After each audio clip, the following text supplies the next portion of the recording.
The coffee shop was already crowded when I stepped inside, balancing my laptop bag on one shoulder and my 6-year-old daughter Emma's tiny backpack on the other. Mornings had become a race ever since my wife passed away 2 years earlier. Between getting Emma ready for school and making it to work on time, every minute mattered. The line crawled forward. I checked my wallet and counted the cash inside. Just enough for my small black coffee and Emma's hot chocolate before payday. Ahead of me stood a woman in a tailored navy suit, speaking quietly into her phone. She looked exhausted, rubbing her temples as she searched every pocket for her wallet. Her expression suddenly changed. "I'm so sorry," she told the barista. "I must have left my wallet in the car. Please cancel the order." The barista nodded impatiently. "No problem. Next customer." The woman looked embarrassed as several people behind her sighed loudly. Without thinking, I stepped forward. "I've got it." She turned around, surprised. "No, really, you don't have to. It's just coffee," I said with a smile. Everyone has one of those mornings. I paid for her latte and my own drink. It cost almost every dollar I had left, but something about the way she tried to hide her embarrassment reminded me how hard life could be. She accepted the cup with grateful eyes. "Thank you. I don't even know your name." "Daniel. I'm Victoria. I'd like to pay you back." I laughed softly. "Just help someone else when they need it." Emma tugged on my sleeve. "Daddy will be late." Victoria smiled at Emma. "You have a wonderful father." I shrugged. "I'm just trying to do my best." We left, and honestly, I never expected to see her again. 3 weeks later, my company announced a major meeting. Rumors spread through the office. The new CEO is visiting. Corporate is restructuring. Someone's getting fired.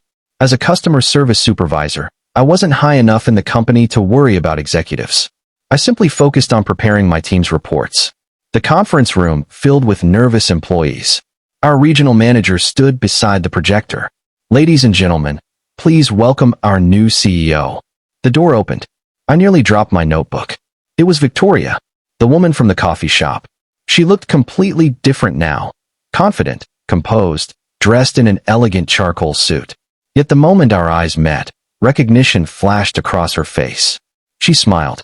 "Good morning, everyone." The presentation began professionally. She discussed company goals, customer satisfaction, and upcoming investments. Then she paused. "I'd like to tell you a short story." The room became silent. 3 weeks ago, I forgot my wallet at a coffee shop. I was tired after spending the night with my father in the hospital. I expected embarrassment.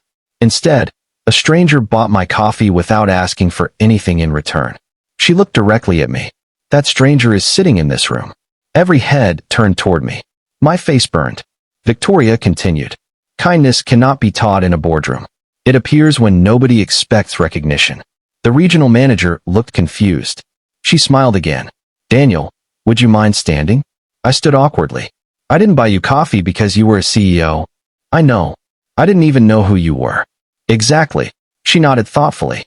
"For months, I've been reviewing leadership reports. Numbers matter, but character matters more." She picked up another folder. "I also reviewed customer feedback." She opened it. "Daniel's team has the highest customer satisfaction score in the company." People around me exchanged surprised glances. "Not only that," she continued, "his coworkers repeatedly describe him as patient, dependable, and the first person to help without expecting credit." She closed the folder. The coffee didn't earn him this recognition. She smiled warmly. It simply confirmed what the reports already suggested. The room remained completely silent. "I believe leaders should serve people before managing them." She looked toward human resources. "Effective immediately, Daniel will become Director of Customer Experience." Gasps echoed around the room. My manager nearly dropped his pen. I stared at Victoria. "There must be some mistake." "There isn't. I've never even applied for that position." She nodded. "Sometimes the best leaders are too busy doing the work to campaign for promotions." I struggled to find words. "I'm honored." "You earned it." After the meeting ended, employees crowded around to congratulate me. Later, Victoria caught up with me outside the conference room.